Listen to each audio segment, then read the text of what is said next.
Okay, Bismillah ar-Rahman ar-Rahim. Good evening, everyone. As you know, my presentation will be about thyroid cases that we can see in the clinic and how we're going to manage it. I'm going to present about 7 cases. The first 2 cases, we're going to spend some time on it because I would like you to have better understanding of the case. And the last 5 cases will go like fast, just the case, what's the diagnosis, and how can we manage, and what the lesson behind it. So the first case, this is, and I like to move. Okay. So this is a 75 years old lady.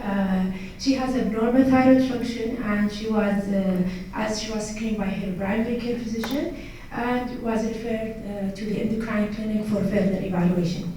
She is known case of type 2 diabetes, dyslipidemia. She has no personal or family history of thyroid disease, and there was no history of NIC radiation. Her physical examination was well, except for multinodular goiter. Her thyroid function showed normal T4, free T4, normal T3, and she had, and she has a suppressed TSH. The thyroid function test was repeated, and she had a similar result.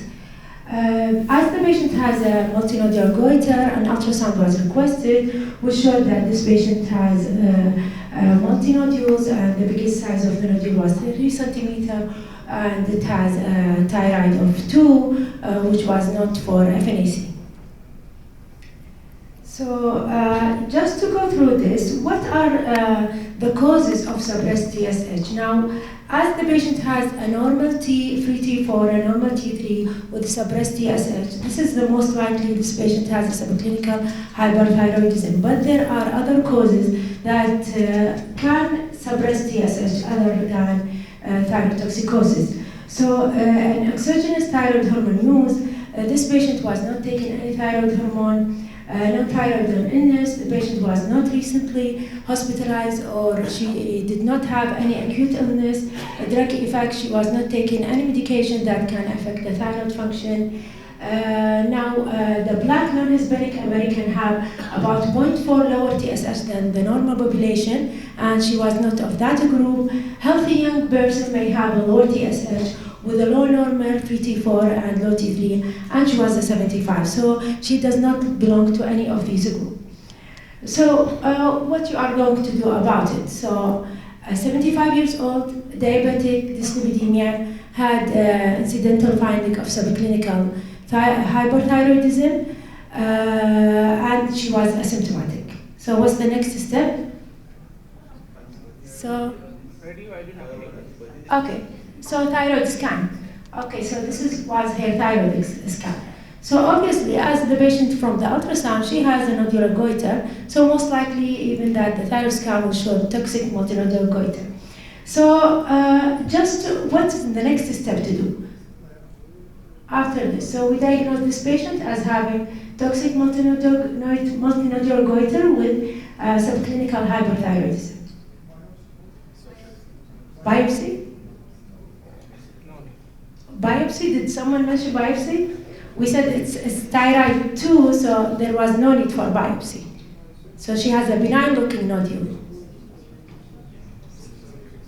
No?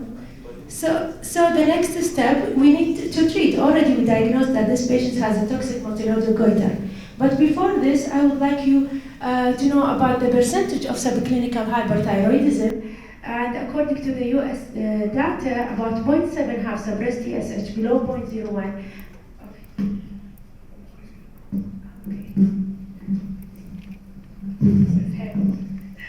Okay, about, no, I think this does not work.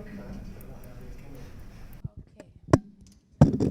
So according to the US data, about 0.7 have a suppressed TSH below 0.1, and about 1.8 had a low TSH.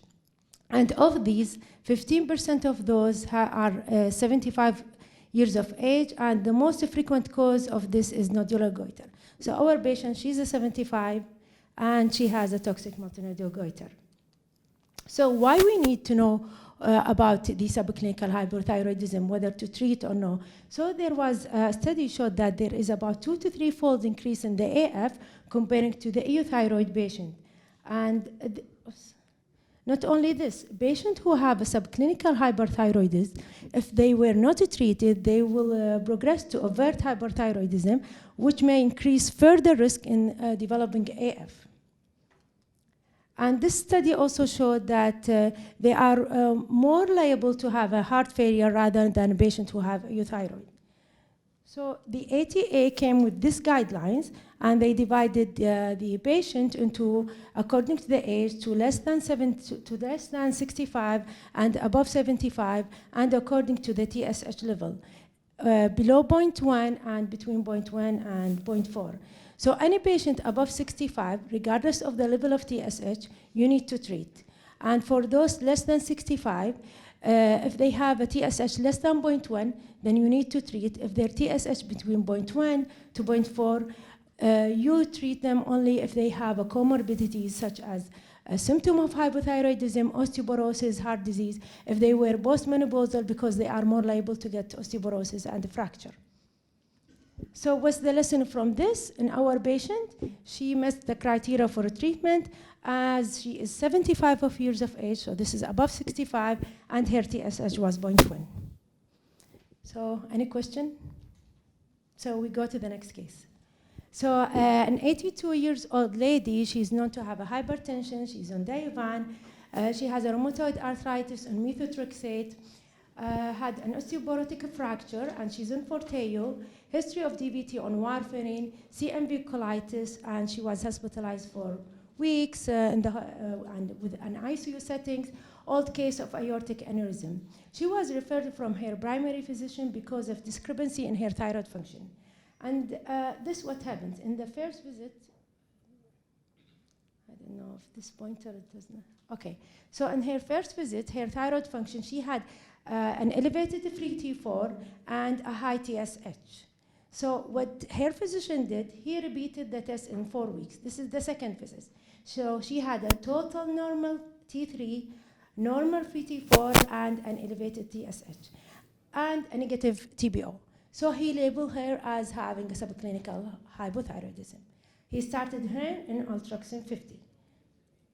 So let me show you this, which will be, so this is the first visit where she has, she had an elevated free T4 and high TSH. Here, when he repeated the test, she had a normal free T4, normal T3, and high TSH. He started her on Ultraxin. Now, 4 weeks later, she came with a high free T4 and a high TSH while she was in Ultraxin. So he reduced the dose to 25, and he told her, like, come after 4 weeks. After 4 weeks, while she was in 25 Ultraxin, her free T4 normal, but the TSH is high.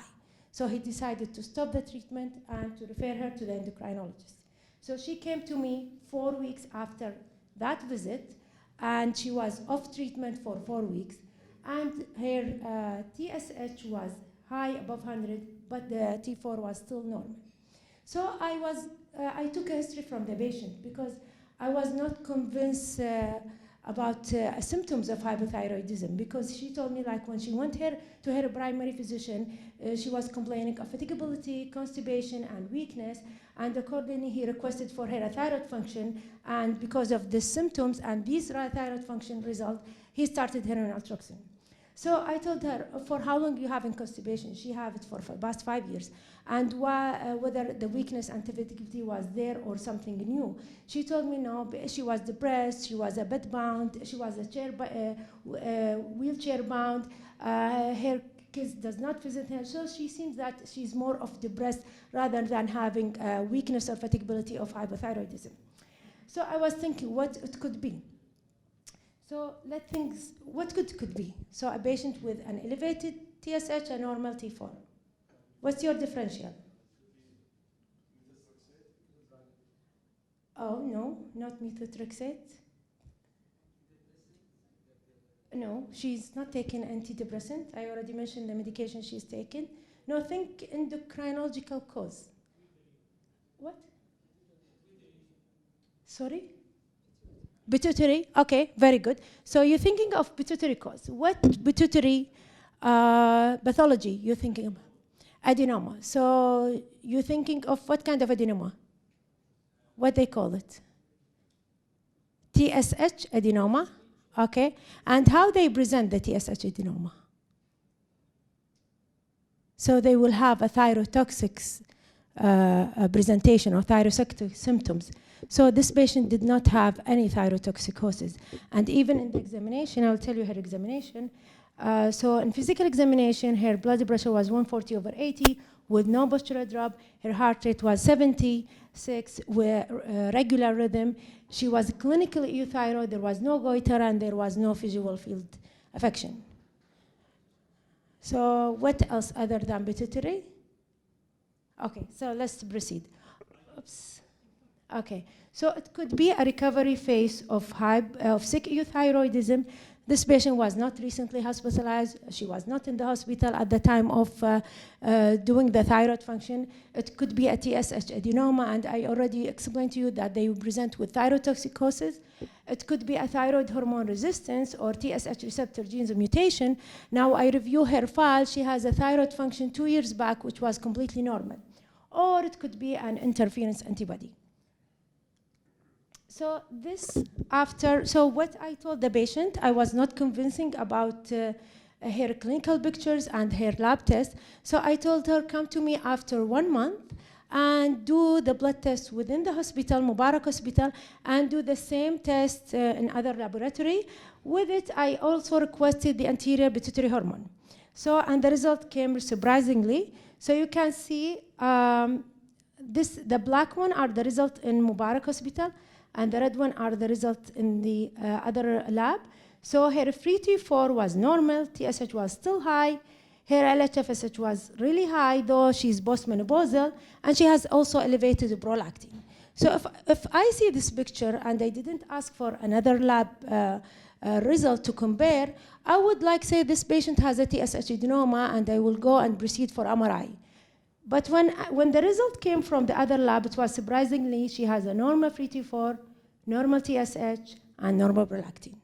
So I concluded that this patient had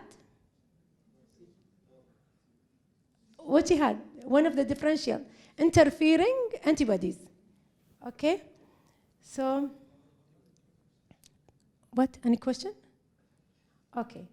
So I'm going to spend some slide with you just to let you know what is interfering antibody. But before this, I want you to understand how we assess the thyroid hormone, or what is the procedure that we do. So the immunoassays are used almost in all medical and surgical specialty, but they suffer sometimes from interferences, and usually they are reported as a case report in the literature. So just to understand this, so this is the analyte. So this is what the machine has. It has a labeled antibody, and this is the serum of the patient. So when the serum of the patient binds to labeled antibody, will be signaled by the machine as equivalent, proportional to the concentration of the analyte. And this technique called sandwiching technique. So what are the interferences? They are classified as endogenous or exogenous. The endogenous that within the patient sample, which could be hemolysis, bilirubin, lipids, proteins, antibodies such as the autoantibodies or heterophile antibodies, and I'm going to explain this.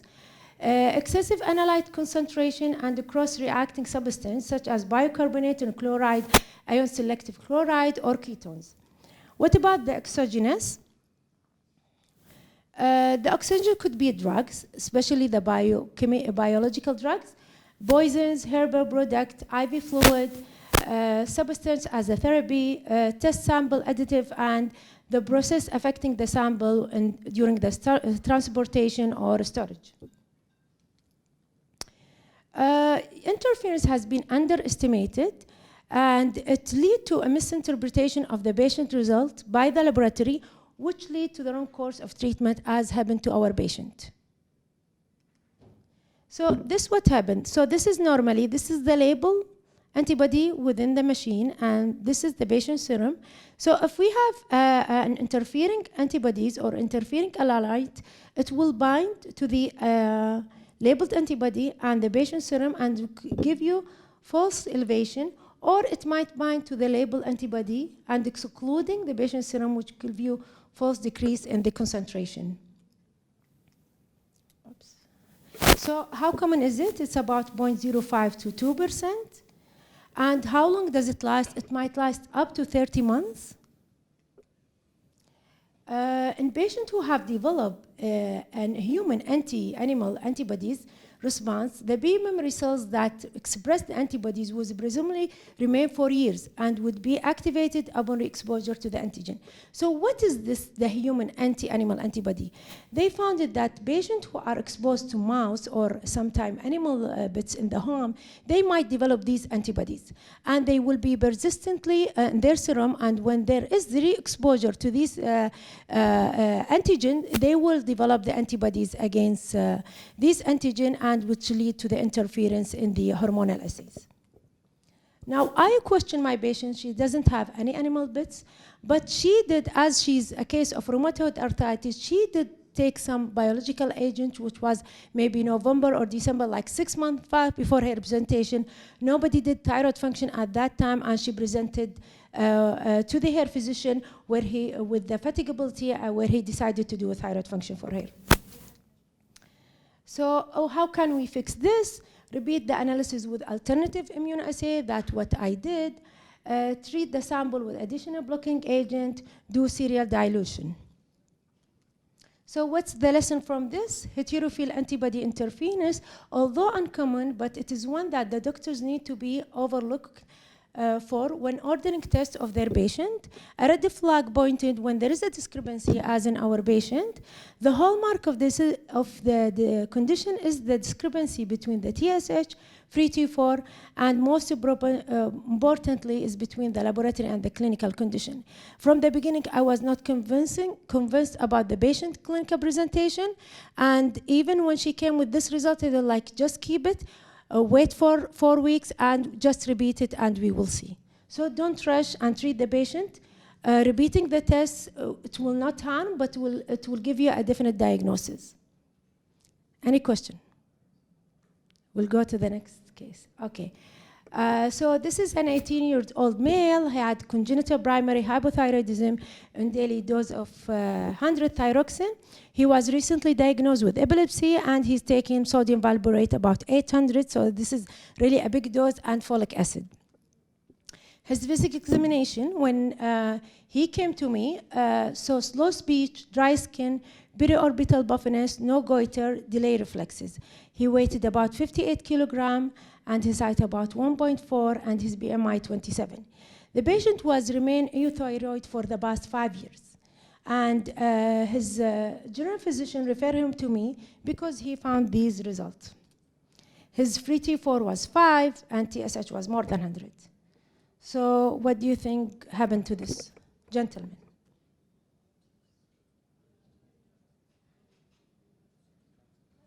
Huh? Okay, so we need to question the compliance.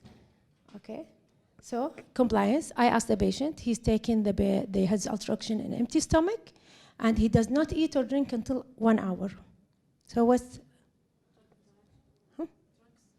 Okay, so before we go to drugs, okay, inadequate dose. So he's 58. If you calculate the ultraction dose for his weight, it will be like almost 90, 95. He's taking 100. Malabsorption, so the patient did not recall any diarrhea or abdominal pain. There was no previous history of any colonic disease. And as Dr. Amoudi said, drug interaction. So what do you think? Which drug is interact with? So, yeah, sodium valproate. So the dose was increased up to 400 to reach a normal thyroid function test. Okay, so if you want to replace a patient, the replacement dose is between 1.6 to 2. Okay, but you can go higher than 2 if there was any interaction or if the patient have any malabsorption. Nearly about 10% of the patient are not satisfied with their treatment, or they are not well controlled, and sometimes they need a higher dose of thyroid hormone. So what's the lesson from this? You have to be aware of the drugs and the condition and the habits that can affect the absorption of thyroxine. Okay? Any question? Okay. So case number 4, 46 years old woman with weight gain and tiredness. Her physical examination was unremarkable. Her TSH was 1.4, which is normal. Her free T4 was 14.3, which is normal. Total T3 was, no, was 1. It's not 1.5. So her total T3 was low. Okay. Accordingly, she was started in cytomel. And 2 months later, the TSH was suppressed, free T4 was low, total T3 was normal. And her physician started her naltrexone because the free T4 was low, though the TSH is suppressed. 2 months later, patient presented with weight loss, palpitation, really suppressed TSH, high T4, and high T3. So what do you think this happened? So this is an iatrogenic hyperthyroidism. So what's the lesson from here? Avoid treatment of isolated low 3 in the presence of normal TSH. T3 treatment will lead to appropriate suppression of the TSH, which will suppress endogenous T4 production. So what happened in that patient, when she was started in cytomel, it led to the suppression of TSH and lower T4. So when she was evaluated and seen by her physician, he thought, no, she was not well replaced, and he started her naltrexone. A low T3 in a patient treated with T3 is an appropriate response. Additional of T4 at this stage will likely lead to hyperthyroidism, as happened to our patient.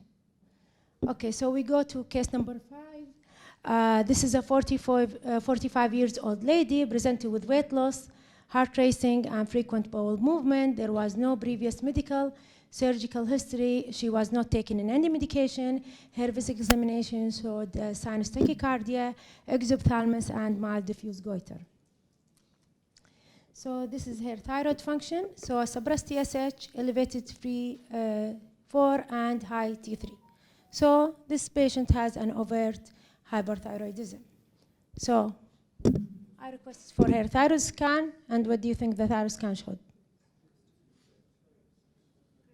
Graves, okay.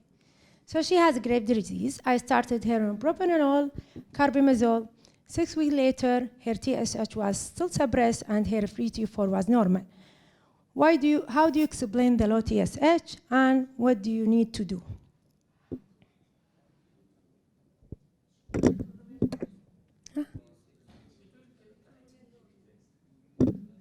Shall we increase the dose, keep the same, decrease the dose? You have 3 options. Huh? Increase, decrease, keep the same. Decrease, okay. I don't want endocrinologist. Okay. So yes, we decrease the dose, and up to 50%. TSH response takes weeks and months to be normalized. And if you keep the patient in the same dose, they will be hypothyroid. So reduce the dose, reduce to the lowest possible dose, and maintain the euthyroidism. So what's the lesson from this case? Thyroid indices, including T3, should be monitored monthly, and the dose adjusted until the maintenance dose of 5 to 10 milligrams is achieved. The level of TSH may remain low for weeks to months after antithyroid treatment is initiated. 8 months later, same patient, she came to me and she told me I'm pregnant 5 weeks. What advice you give this patient?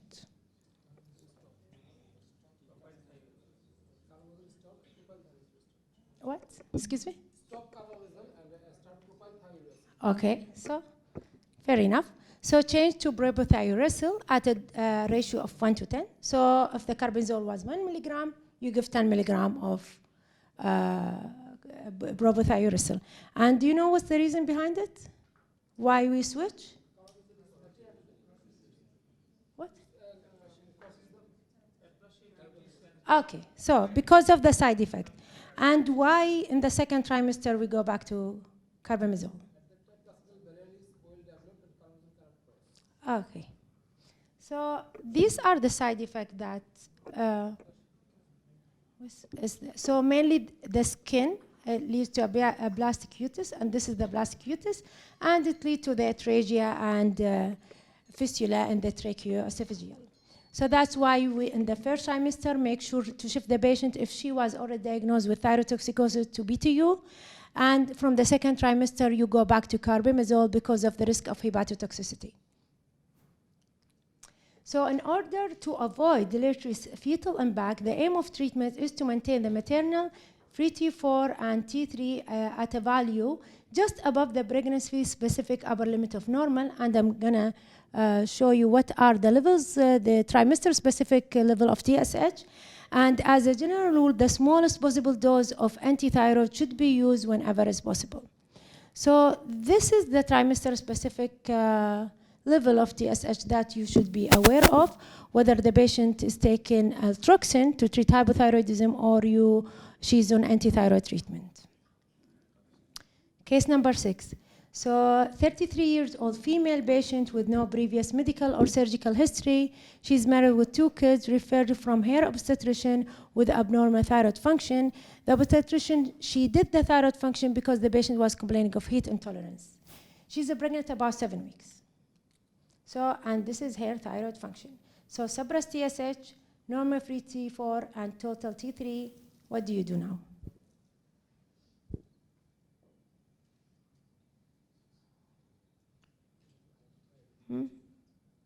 No question, no answer? Huh? What should I do now? Thyroid scan? Huh? What? Cases should be raised altroxin is given to this patient. So I should give altroxin? Yeah. Her TSH is suppressed. TSH should be increased, up to 3. So you think she's not in a treatment. So if you go back, this is another patient. She's 33, married. She's pregnant 7 weeks. No medical history.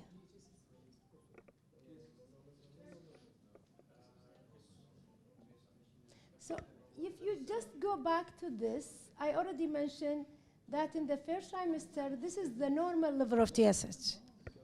So what you will gonna do for this patient? So nothing. So this is like a physiological response.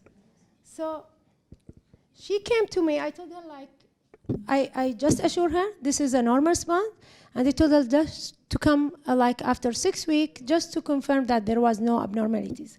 So her TSH was normal, free T4 normal, and total T3 normal. Okay.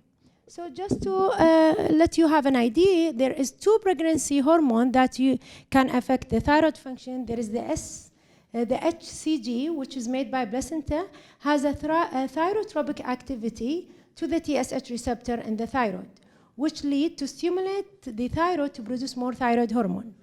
Estrogen also, which is produced from the placenta, will increase the level of thyroid binding globulin. That's why you will find a normal free T4 and only the suppressed TSH. So what's the lesson from this case? Thyroid hormone is crucial to normal development of the baby. That's why the TSH is suppressed in the first trimester. During the first trimester, the fetus depends on the mother's supply of thyroid hormone, which comes from the placenta. At around 12 weeks, the baby thyroid begins to function, and that's why the thyroid function, the second trimester level will be more. So you should be aware of the physiological response of the TSH during pregnancy and do not rush in evaluating and treating. So this is the last case. 85 years old gentleman, known to have diabetes, dyslipidemia and hypertension, ischemic heart disease and COPD. He was admitted with acute exacerbation of his COPD. During the admission, he had a low sodium, which improved by IV fluid.